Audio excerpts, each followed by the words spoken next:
Hello, my beautiful people. Thank you for taking some time stopping by my channel to hear my book review, mostly of my latest read, A Radical Act of Free Magic by H.G. Parry. But this is the second in a duology that starts with a declaration of the rights of magicians, which I have talked about before and I will leave link below.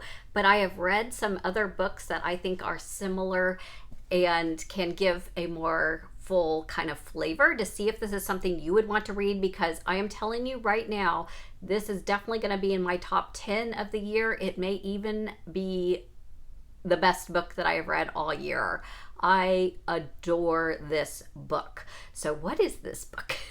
This is a story of historical fiction meets magical realism, where the author has researched in depth the events surrounding the French English battles back and forth around the time of Robespierre and Napoleon and William Pitt. And it accounts also for Toussaint, who is trying to overcome slavery in the Caribbean, which is under back and forth between French and English rule.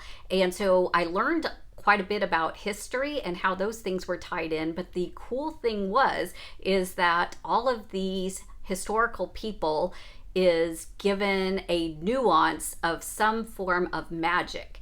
Now, they are talking about the differences between if a commoner person has a magical ability or a aristocrat has a magical ability. How are those monitored? What's legal? What's illegal? Hence the titles here, the rights of magicians. And do you have the right, if you are born with these abilities, to use them? Under what circumstance? As well as talking about the actual slave trade that is going on. And you can see and feel the comparisons going on. Now, the dialogue in these are very engaging, very witty at times, even though it's very serious topics.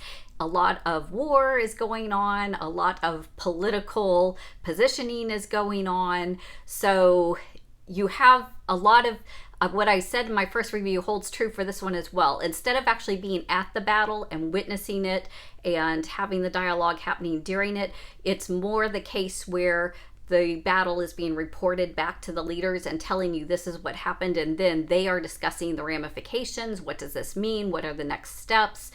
All that kind of thing. So it's a slower pace as far as action that's happening. But if you are like a Brandon Sanderson fan, or you like those kind of contemporary fiction books that have really kind of witty characters with a lot of, you learn a lot about the backstories, about childhood of the characters, and then that adds flavor to where they're coming from.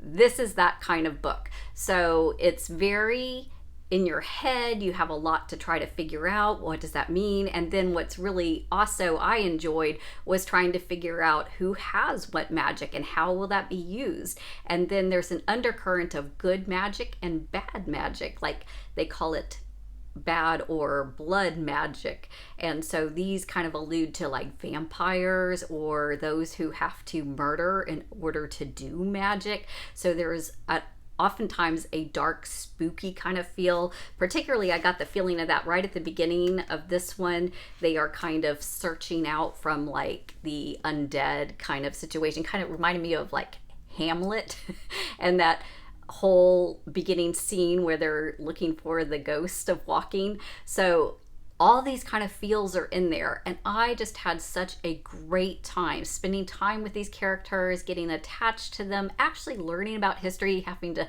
stop and Google and take side trails down it, trying to figure out what was going to happen. And part of it, I knew some of the history enough to know, oh, this is going to happen, but then there would be actually magical creatures or actually things that would kind of shape the history, but they didn't change the history. So I just found that so engaging, so fun. If this sounds like a good time to you, I highly recommend it. 5-star from me, A Radical Act of Free Magic. You do need to read the first one first. It is a duology.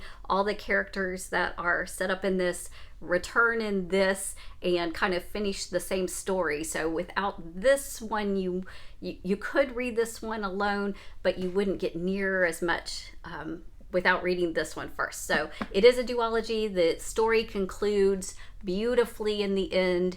You are not left wanting more or anything, so you're not investing in like a 10-book series or whatever. So if you're not a fantasy person in general or a magic person in general, this may be a great place to start, particularly if you love classics and you love Shakespeare and more kind of literary style of writing, but with modern characters, modern language, and some magic thrown in. So totally check it out. Thank you for stopping by. Let me know in the comments if you've read these or you want to read these or anything else about what you're reading. I appreciate it. Love talking about all things books with you. Have a great day, y'all. Take care.